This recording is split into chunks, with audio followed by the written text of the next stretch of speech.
Hi, my name is Brad Taylor. This is my teaching example for PCI.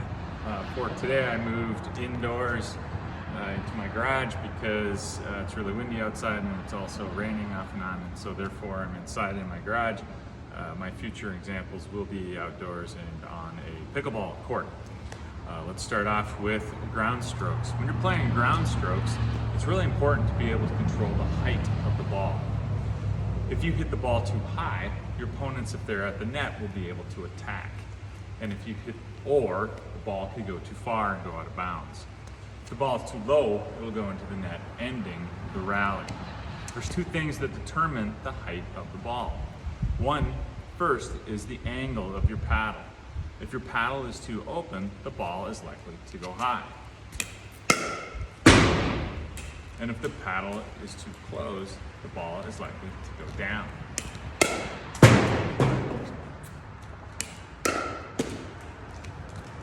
Second, the swing path will determine the height of the ball.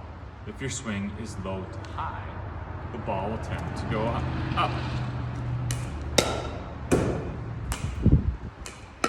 And if your swing path is high to low, the ball will tend to go down. So there are two things that determine the height of the ball: the angle of your paddle and your swing path. Those two things are important to control the height of your hits. When you're serving, it's really important to be able to control the direction of the ball. First, you want to be able to put the ball in play. Second, you might want to direct the ball towards your opponent's weakness, or you might want to be able to make them move. The direction of the ball is determined by the angle of your paddle at the point of contact with the ball. Wherever the paddle is facing is where the ball will go. If your paddle is wide at the point of contact, the ball is likely to go wide. And if the paddle is more open, more towards the tee of the court, the ball is likely to go towards the tee. Again, wide and open.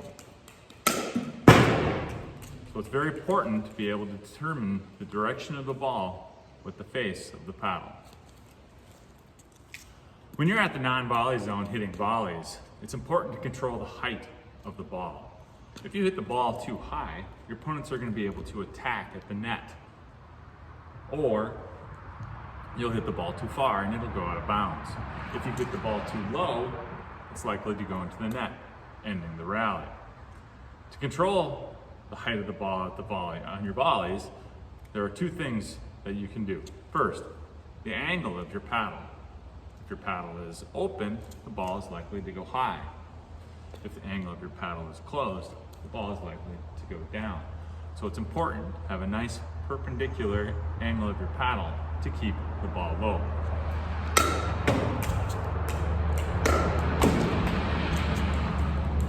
Second, your swing path determines the height of the ball.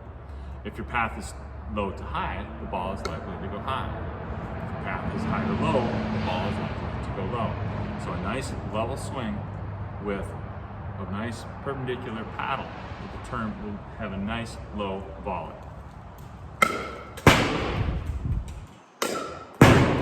So remember, a nice perpendicular paddle and a nice level swing will give you a nice low volley.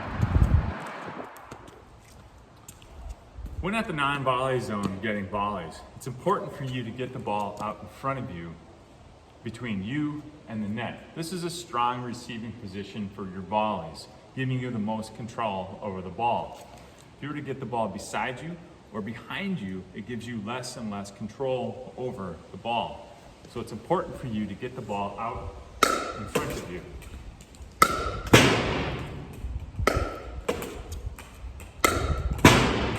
Remember, get the ball out in front of you for the best control over the ball.